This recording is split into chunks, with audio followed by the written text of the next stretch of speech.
to you, Anthony. I'm a shareholder of CaliPress. But for the past 25, 30, starting to show my age a little bit, I've been working in QSR. I started with T2 when they were one store. We grew it to 50. I was at Retail Zoo for 7 years during 2 private equity buyouts, and that was Boost, Salsas, before Betty's Burgers got in. And then since then I've been working, I've been at Grill for a couple of years, at Sense for a couple of years, and done a lot of consulting to various businesses. So I've seen probably every loyalty program or attempted loyalty program in the last 30 years that's been done across QSR. And it's very hard that anybody's going to put their hand up and say, our loyalty program is fantastic and it works. Like, loyalty is complicated. Loyalty is hard and it's difficult. You talk about the big businesses and you talk about, they all talk about, we use Salesforce, and we use Braze, and we all use these, we keep adding dollars onto these systems that try to keep telling us what's happening with loyalty and whether we're doing it well and activating and all that sort of stuff. So it becomes, there's no simple solution. So today, representing CaliPress, I just wanted to give you a little bit of an example of what CaliPress do and how we do it, and obviously there's some connections with Redcat and your back data around how we do this. So, and this is what we do at CaliPress pretty much is, it's a combination of some strategies and ideas, me working with the CaliPress team about what we think we need to do, and talking from a brand which is currently 18 stores. So we're not a 150 store, 200 store chain. We're not Boost, We're not T2 at 70 stores trying to get a loyalty program up. We're looking at 18 stores and wanting to grow and really wanting to engage our customers and create a loyalty program. Okay? So this is just a bit of an example of how this works. So I think that's the wrong. Go to the slide. Yeah. The forward button is the Forward button. Sorry, I didn't say that. I'm going to go down a bit. Sorry. So CaliPress obviously 18 locations currently. A couple more, a few more in the next 6 months. Currently, one of the things at CaliPress that we have is that we have 24% of all our transactions are member-based. Okay, so that's a pretty high number. I've never seen anything like that in any QSR store. Yep. Where 1 in 4 of our customers is a member. Right? In the city stores, that's close to almost 1 in 3. Okay. So that's a good data set to be working with initially as well. Irrespective of the fact that we are engaging our members, they are using the app. They are coming in and thinking it's worthy of them to tap because there's something in it for them. Why are they doing that? They're all really good questions about loyalty because that's what you want your customer to do. You want them to be engaged. You want them to utilise. Is it offers? We give them an offer of about $1 for every 15 spent. So it's generous, but it's not ridiculous. It's not a 1 coffee for every 5.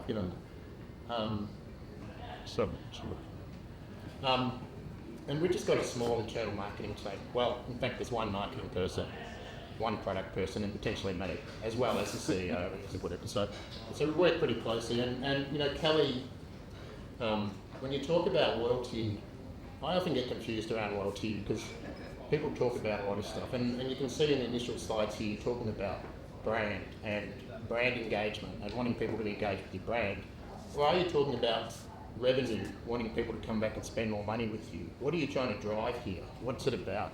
And it can be very confusing because you can be wanting a loyalty program that's just about we just want to make our customers keep coming back. How do we do that? Yeah. If we just give them $1 for every 15, they're just going to keep coming back. Or no, we want to engage them with what we are. What do we feel? Who are we? What's CaliPress? So when you look at your loyalty objectives, and the ones at CaliPress are pretty simple, keeping brand front of mind with loyal members. You talk about tribes, you can see there, the front of the CaliPress app talks about the Cali tribe. Cali's message is around to lead the healthy lifestyle revolution, okay? For us, our tribe, we know what our demographic, what most of our demographic is, so we understand that. We try to understand. We don't really know. We're only still growing. It's changing all the time. But we feel like a lot of our customers come to us because we like to be healthy. We promote ourselves as being healthy. Our food's good. We're a health tribe. Okay. And that's sort of something that's really important to us, and that's important for us to keep growing that. Yeah. So loyalty for about that, is it about doing that? Is it about promoting that view? Is it promoting that? Or is it about increasing our customer frequency. You know, do we want our customers to come in more often? Yes, we do. Do we want to grow our active members? Do we want to increase our tribe? Do we want them to be active? Do we want them to be engaged? We've got increased customer frequency twice. And the membership, the purchase of membership, like 28% is a pretty high number. But we think it'd be a lot higher. You know, the tools we use and get them to use, that's really important. And we want to improve the percentage online. Online, getting more people to order online, whether it's through a membership or just online, it's good for us in our city stores. It means we can reduce the POS requirement. We can get a lot more orders through very quickly. So for us, that's a really important thing. And what are the mechanisms we're trying to do for that? Okay.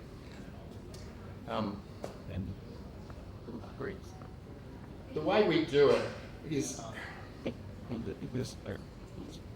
if we use a combination of systems. Now, I'm just going to talk about each of these systems individually and what they could see. Why do we use Redcat? The Redcat,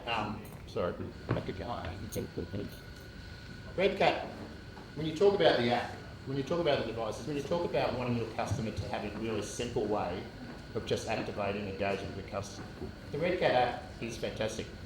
I've worked in a lot of businesses where we've tried to build our own apps and tried to do stuff and make it work and whatever. I mean, at the end of the day, you know, what you want to do is your customer really simply engage, give quota, points, understand that, really, you know, and the fact that Redcat has that as part of its system and inbuilt is really important because it undercomplicates your system.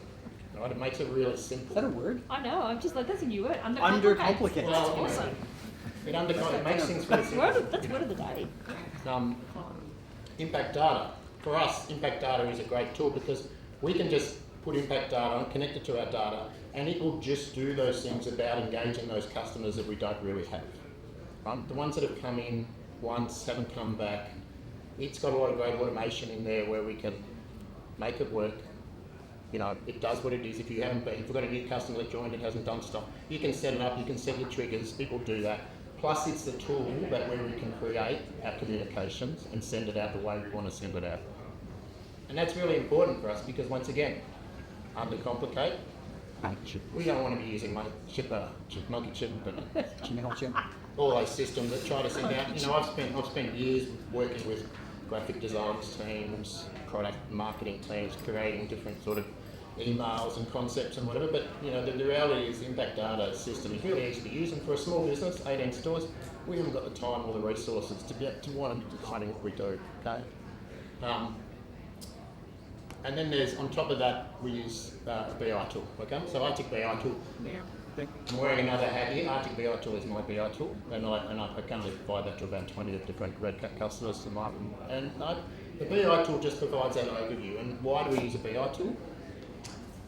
It's really about the customer journey for us. If we're wanting to implement systems that we want to engage with loyalty and make sure that the customer is working, but what we're trying to do is working, we need a bit of information to show what's happening. And what a BI tool shows us is that with the combination of Redcat, impact data, and other data, we actually map the whole customer journey. We can show whenever a coupon was sent out, who engaged it, who did it, when they did it, how long did they hold it for, how often did they use it, when did it come back. You know, we can send out promotions and see exactly what's happening. So I'll just give you an example of where our current strategy lives at the moment. Is if I go back, if I go back to our increase in customer frequency, what we do at the moment around loyalty is we've got two key strategies. The one is obviously keeping the brand front of mind. There's an engagement piece, right? We want to make sure that we're constantly engaging with our existing customers, members, because members for at the moment are the only customer we know, okay? Everyone else is walking. Now, I'm sure Tyra are going to talk about the ability to engage with customers you don't know. But we currently, where we're at, obviously, the data we get from Redcat, the membership activation, they're customers we know, so let's talk to them. So we have sort of a multiple strategies running where we want to engage, keeping brand front of mind with our loyal members. So we have using the BI tool, we tier our customers, we look at how often they're visiting, how much they're spending. We put them into a tier, which Redcat can do as well, but we put them into our own tier. We draw that data out, we keep that data as a 3-month mapping of where our customers is. We then engage those individually.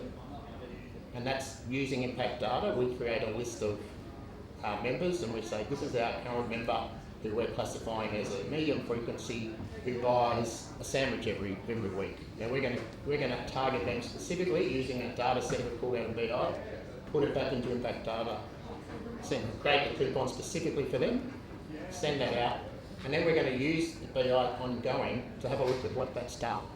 Did that tip the dial up? Did they come in more often? Did they spend more money? Did they use that coupon? What's happening? And so we're working through a program.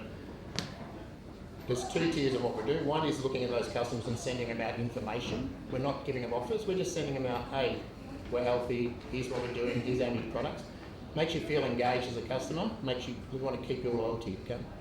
So we're utilising that data to identify what our customers are buying, putting that back into impact data, sending them out more specific targeted programs, just around brand engagement and around making them feel like part of the trial.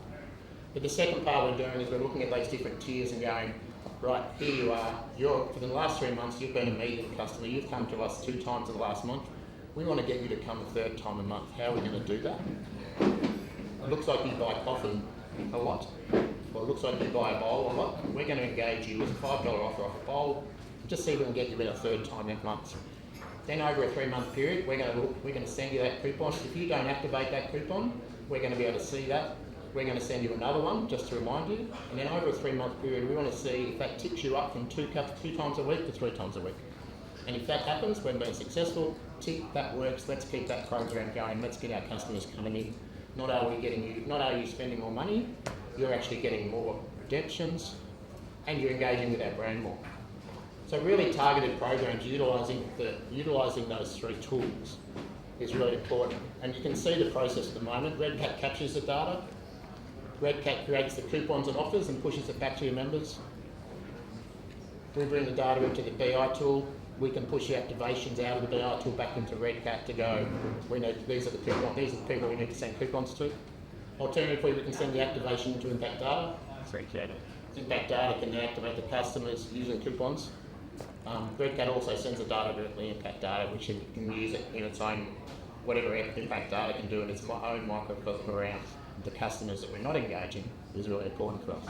So the combination of those 3 gives us a really good tool. And when you look at each of the 3 independently, Redcat provides the tech, captures the actions, the data. You're capturing everything. The fact that you're capturing delivery, the fact that you're capturing all that data is really key to understand their business.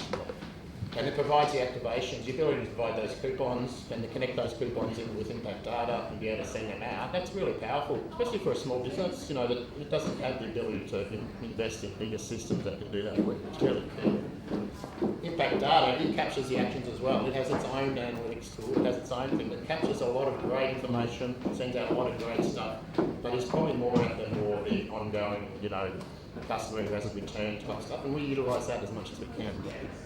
It provides the tech, the tech for us to be able to develop and send our own emails, our own activations, our own look and feel in what we want to send out to a customer, to understand how many of them opened it, how many people still bought. So that's getting onto that part of the program. And then the focused insight and automations on coupons and offers is so important. And then the BI tool obviously captures the actions, sales, product actions, full member journey, as I said, really important. The insights, the customer journey, the categorisation, the targeting, the measures, and the results of what we're doing. So it's really important if you are activating, how many membership programs have potentially people activated? And it's really hard to know whether that's been successful or not. When you're doing implementing a loyalty type program, it's very hard to go, did that work? How do we know? Our customer numbers went up. Oh, that's good, we've got more customers on membership. That's really important, and that is a good measure, but is that it?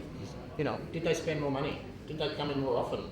All the sort of things you really want to know, that if you're going to be investing money in systems and putting in programs and processes to make this stuff work, you want to know you want to know what's working and what's not, so that you're not wasting money in the future on that as well.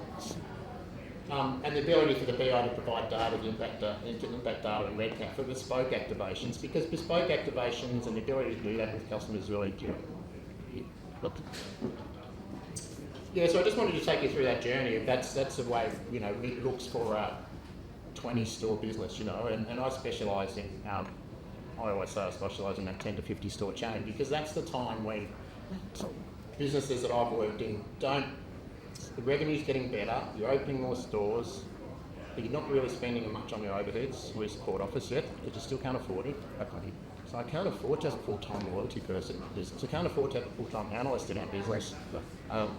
Let alone, I've got a couple of bookkeepers. I can't even afford a CFO yet. That's where these businesses really go. To go from the 10 to 50 store up to the 100. Once you get above 50 stores, you start having a bit of money. You start investing in support office. So it's really important to have tools and systems and processes that can really achieve what you need to achieve for loyalty.